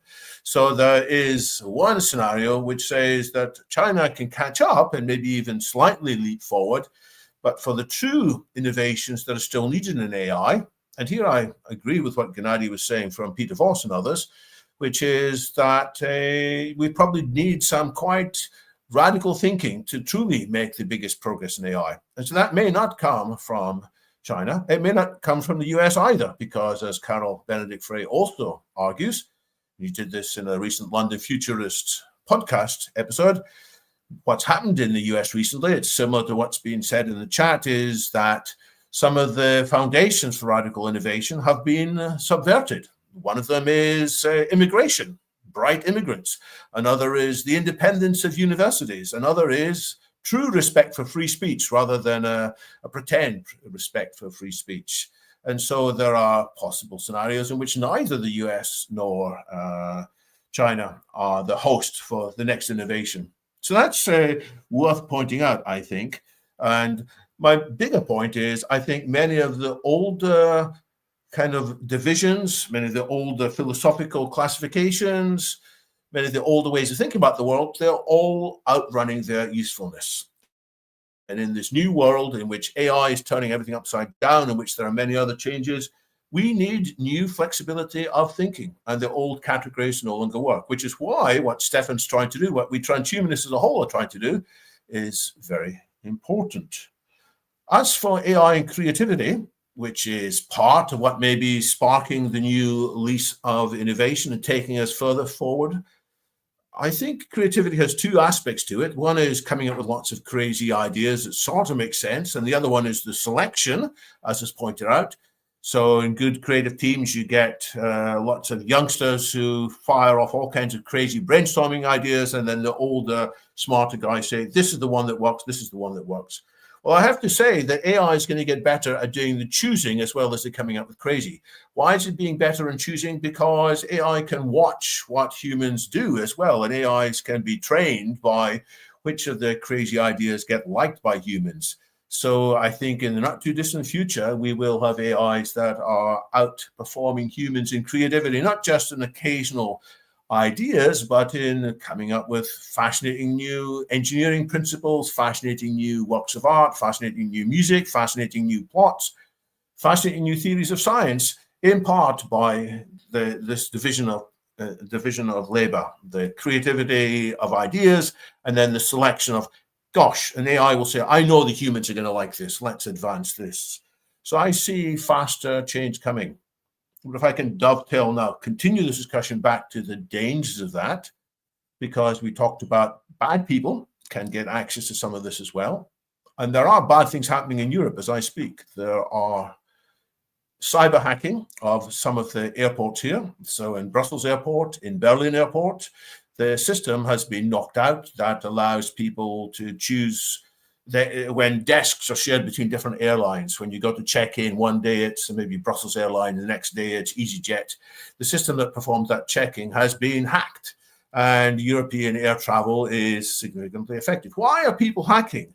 We don't know exactly in this case, but we do know other cases. Sometimes people are after money. Sometimes people are just angry with the world. Sometimes people are just showing off. And what does AI have to do with this? Well, AI can give people more ideas. People can ask AI, how would I do this? And of course, the vanilla AIs will all say, I'm not going to tell you. I'm forbidden from telling you. But everybody figures out ways in which you can get the system jailbroken. And of course, modern AIs have got constitutional layers that try to prevent you jailbreaking them, but people can also find ways of doing a double level jailbreak, which gets in at the top level and it gets in underneath too. So the risk is that the kinds of people who are either just hacking for lols or hacking for anger, hacking for money, like the North Koreans do, hacking into our systems, they will be more powerful as a result of getting access to these large language models with their extra creativity. And worse, the problem with many of these AI systems are that nobody really understands them anyway. So you might have a bit of malware that has some AI inside it, and you think you know what it's going to do, and it gets out of control, and it ends up causing much worse problems than before. And no system of rights is going to fix that, which is why I'm afraid we're going to have some kind of monitoring and, dare I say it, some restriction on open source, much though I have previously in my life been a great fan of open source. So in this point, I'm going to echo some of Stefan's caution that we have to, again, undo some of the traditional philosophical classifications. People who have previously said open source, open source, open source, will have to say open source, but we can't do it in this stage. So we need to be aware and wise about what AI possibilities there are, and also consider new frameworks, new institutions. Stefan, you've been listening for a long time. I'm sure you've got lots to come back to what Gennady and I have been saying. Yeah, you've both raised some wonderful points, in particular when it comes to the arts and creativity. Sort of first, I want to, yeah, Gennady, you mentioned some human curating is needed, and I wouldn't put it like that. I wouldn't, because that in the end sort of puts human into the role of we're just putting something together which would work. I actually think this is so far what we're doing when we're using LLMs. We ask a prompt, and whenever we ask for a new response, we get a new response, and the new responses are excellent. All of the responses are somehow intriguing and fascinating. Some work slightly better than others. And then we can benefit from brainstorming. We can benefit enormously. We take something, but we realize in the end, something's not quite right, or this word I wouldn't have chosen. I need to substitute that word with a different one. I need to rephrase. And so this is still, so it's not, so I would say the way I use the terminology is sort of innovations being done, but sort of the creativity is the human engagement with, and the act of choosing and maybe twisting and altering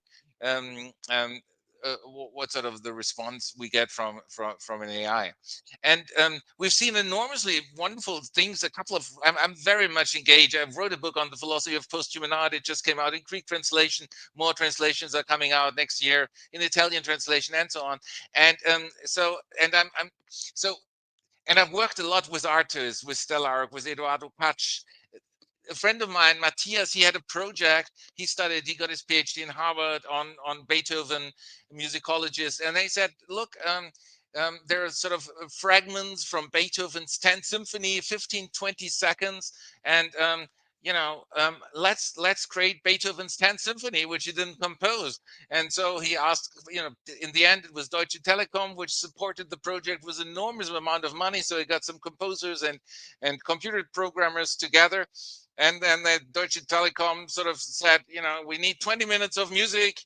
And so in the end, they got 2 movements and 20 minutes of wonderful music, having been reconstructed on the basis of like 15 seconds pieces being, but it's sort of, there was then a composer intertwining, considering sort of what happened during Beethoven's late phase. So there was a lot of human involvement, but the outcome was absolutely brilliant, and it was performed in many big concert halls all over the world. Beethoven's 10th Symphony, Beethoven's AI 10th Symphony. It's a wonderful project. And then another friend of mine, who was a very successful composer, Sven Helbig. He's with Deutsche Grammophon. His Requiem just was performed on the date of the 80th anniversary of the end of the Second World War on the Heldenplatz in Vienna, on Austrian television. So he's an enormous, the Austrian president opened the entire event. So it was a really big event. And he said, well, look, we've got, AI has usually been recreating works of dead composers. Why should we do that with living composers? Why shouldn't we do it with himself? And so he took some of his pieces from an album of his Skills, entitled Skills, wonderful album. And he basically said, let's see what AI can do with that, and sort of taken some of the pieces he's composed, and then AI has actually spit out some alternatives, and some of them he thought they really work extremely well. And then he took them and then he orchestrated them, he twisted them a little bit as well. He worked with them, and then in many of his concerts, he replaced some of his original compositions with his sort of an AI inspired and realized, innovated by AI, but then twisted and orchestrated by himself. And I think that's a wonderful way of working with an AI. It's not cooperation. It's more incorporation, because in the end, the decisive factor here, it's still the choosing, which comes down to the human. And now I want to address sort of a very intriguing comment which David has made. And sort of and he suggested, well, even the choosing will eventually, an AI will be capable of doing, like having created 10 to 100 versions and then being able to choose, well, let's choose the version which best appeals to the public, which choose the version which best works with the intellectuals, and so on. And I'm very intrigued. That's all I can say. So far, I'm hesitant. It seems very plausible. It's a very plausible narrative. So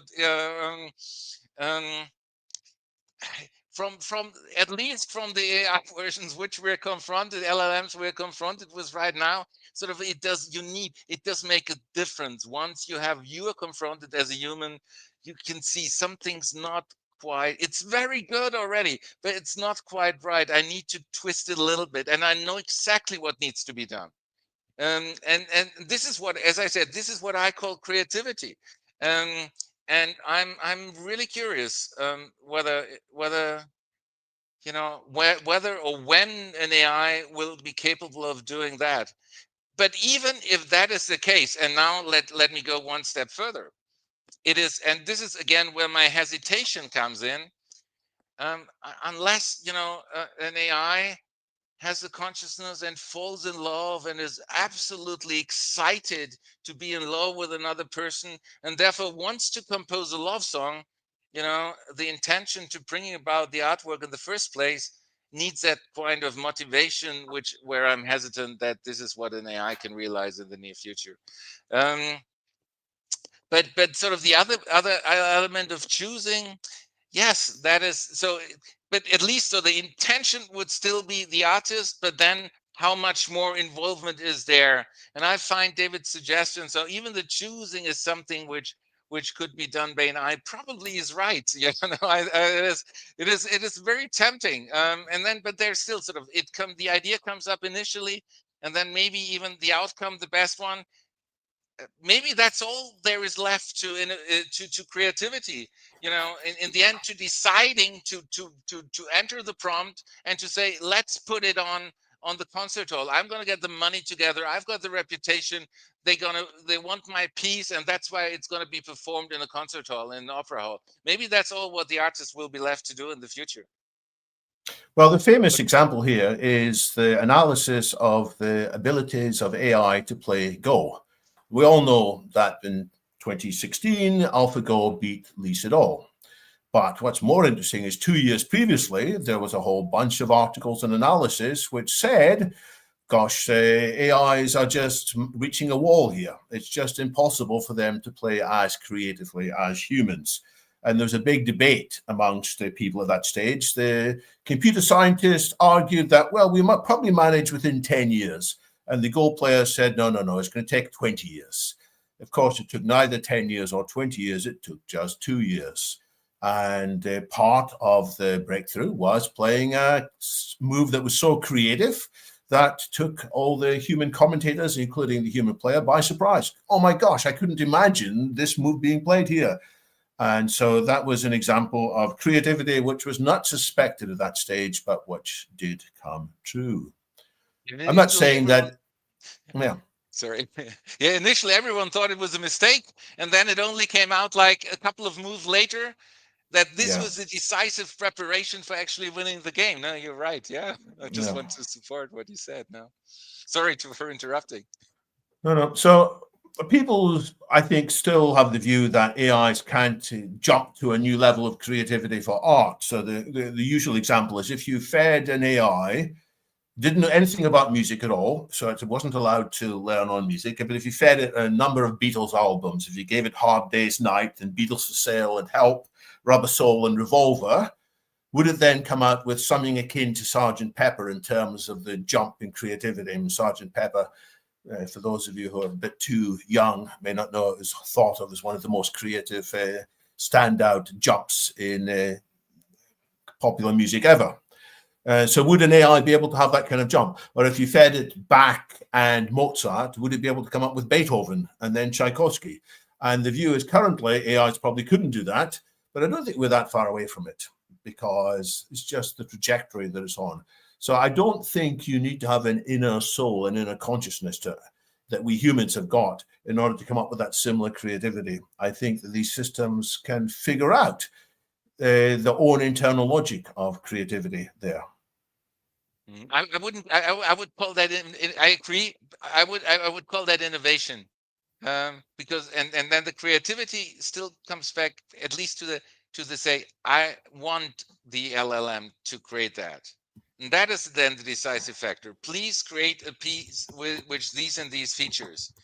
And that's the initial starting point. That's why this makes such a. This is also the sort of the disagreement initially concerning the understanding of AGI and or weak AI and strong AI, where sort of no, the strong AI needs to have to say I want to do that, and if you say I want to do that, you need to have a motivation which has resulted in a feeling and an emotion in a state which really makes you want to do something, and which is not the case, at least so far in an LLM. And the same would apply actually to the case of wanting to create a work of art where you say, no, this is I've got a strong desire and motivation to do so, but in the end, sort of the outcome, sort of in many cases, it's even if there's a leap of creativity or a significant step forward, you can usually analyze it as a combination of different elements which have taken place before, and this is definitely something which can be realized by a sufficiently developed AI as well. Yes, thank you for that exchange, and it is quite fascinating to consider what creative feats AI may be capable of in the future and where it will continue to need human input or human guidance or human participation to some extent. Rudy Hoffman writes, everyone who says, yeah, but AI will never do this is destined to be wrong, as Ray Kurzweil points out. And indeed, AI systems have surpassed a lot of human expectations in recent years and even in prior decades, because the chess AI Deep Blue beat Garry Kasparov in 1997. So that's 28 years ago. And there has been this chain of AI breakthroughs, essentially, that has been quite remarkable. But there are still, of course, questions about where will humans have an enduring advantage. And I actually delivered a presentation recently at the VSIM, Vanguard Scientific Instruments and Management Conference, that I hope to make public soon, about my view of why humans will not be made obsolete anytime soon. So to those of you watching, stay tuned for that. Now, we have about 8 minutes left in our Virtual Enlightenment Salon, and I would like to touch on several subjects before we conclude. So one of them stems from an observation from Rudy Hoffman. He writes, we really are living in increasingly science fiction realities, and he thought these would be more fun when he read the sci-fi version, but the reality is a bit different. And he also writes, welcome to getting to see the great filter up close and personal, interesting times. And I have been of the view that we are in a great filter moment, or a period of years that I would consider the great filter from the standpoint of existential risk, as well as this being a decisive period in human history. The decisions that are made today, the outcomes that are achieved today, are going to shape the future of our civilization for thousands of years to come, if not more, and might even determine whether our civilization has a future. And it seems to me, despite all of the fascinating progress of technology and the new opportunities that it offers, certain fundamental problems of the human condition have not yet been solved in the way that transhumanism promised a solution. Of course, the biggest problem is human mortality, or at least the upper limit currently of about 122 years to human lifespans. That has not been overcome. but also in terms of societal problems. We see an increasing coarsening of public discourse, especially in the United States. Stefan, I'm sure you're aware of the polarization, the incivility, the increasing recourse to political violence that is happening in this country. And transhumanists generally have presented a hopeful view of humanity's future, a view where technology and rationality can augment human potential and lead to superior solutions, just like the thinkers of the Enlightenment have advocated for the use of reason to solve a lot of these societal problems. And yet, public discourse in particular and mainstream politics seem strangely resistant to this. And I would like your thoughts, especially from the standpoint of how Euro-Transhumanism can help with that and help to guide humanity toward more rational discourse and more genuine applications of reason, science, technology to actually solve problems that we're facing instead of descending into this polarization and unfortunately even the violence that we're seeing today. Wonderful. That's a really amazing question, because I'm actually tackling that issue sort of in the later parts of a Euro-Transhumanism book, where I talk about the cultural elements of that entire paradigm shift, um, and also it a lot actually has to do with paternalism, totalitarianism, and actually essentialism, sort of as claiming something has universal validity. And that's one of the fundamental elements, that's one of the decisive elements which sort of Euro-transhumanism actually aims to move away from.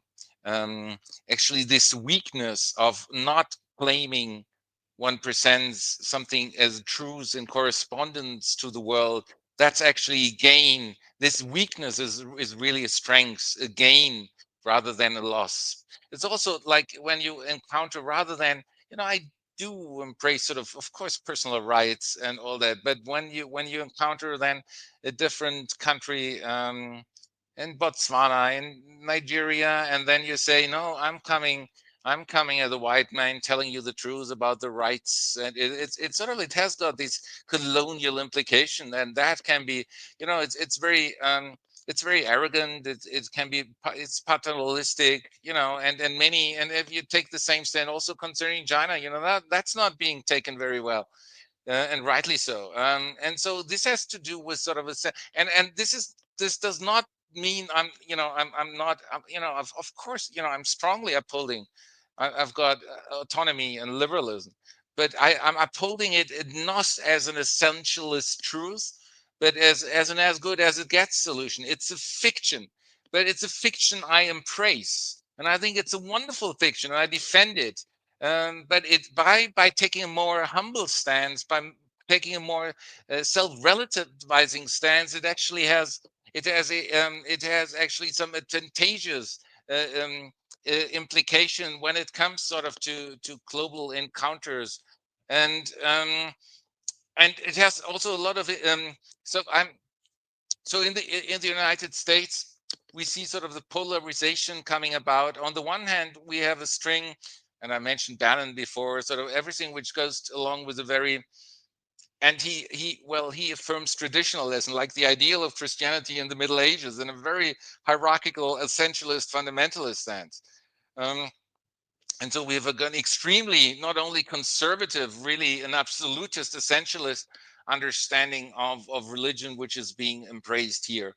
And on the other hand, we have got the cancel culture, sort of the extreme left-wing approaches, which actually in the end, from my perspective, do have a similar kind of absolutism, a radicalism in their approach as well. And it is sort of the um, it is the encounter of two absolutes, too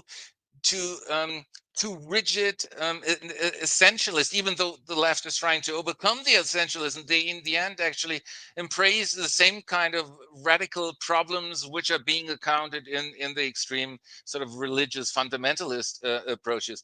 And I know that's maybe not a very popular example, but I want to highlight it nevertheless, sort of just to strengthen what I mean. So we've got the criticism, the traditional conservative religious understanding would basically mean, well, sexual reproduction, that is natural law. The eyes are there for seeing, the nose is there for smelling, and the genitals are there for reproduction. And only if you use them for your reproductive purpose, only if there's a possibility of having offspring, you should have sex. And that is, that's sort of the most, that is still implicit in the Catholic tradition as well, and many conservatives embrace such an understanding. And then on the other hand, we have sort of the cancel culture, which not only says no, as long as competent adults, which is what I think most transhumanists would actually affirm, not all of them, but the majority of transhumanism, as long as we have competent adults basically agreeing upon something, that is the decisive factor for something being morally and should also be legally legitimate encounters.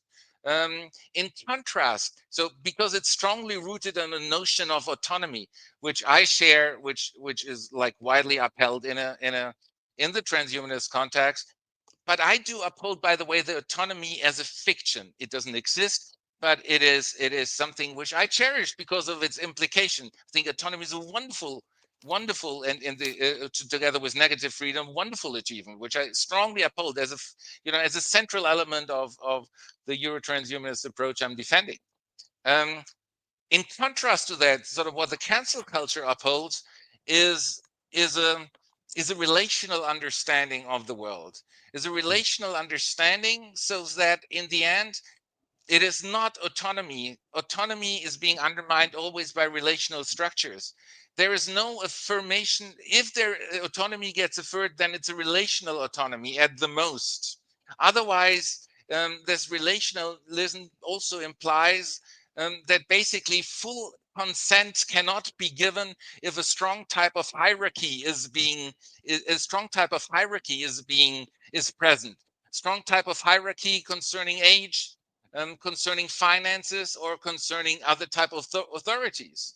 And that's why, and like one of the examples would be basically Woody Allen. Yes. And his encounter with and sort of falling in love with Brevin, which is the adopted stepdaughter of his former partner, to whom he was never married, by the way. And he basically came together with her when she was, as Bo said, when she was in the first year of college. So she was a competent adult. Well, she grew up in the family, but like as him being in the father's role. But in the end, and sort of here, they were competent adults basically agreeing upon staying together. And here the cancel culture. Stefan, unfortunately, we are out of time, and I'm being told that we need to wrap. But this is a fascinating discussion, and I think we should return to it, because the contrast that you mentioned between the various essentialist strains and American political discourse in particular is one that should be explored further. But in the meantime, thank you so much for joining us. I think your commentary in general has been quite fascinating, and hopefully we can delve into it further and learn from it so we can all live long and prosper.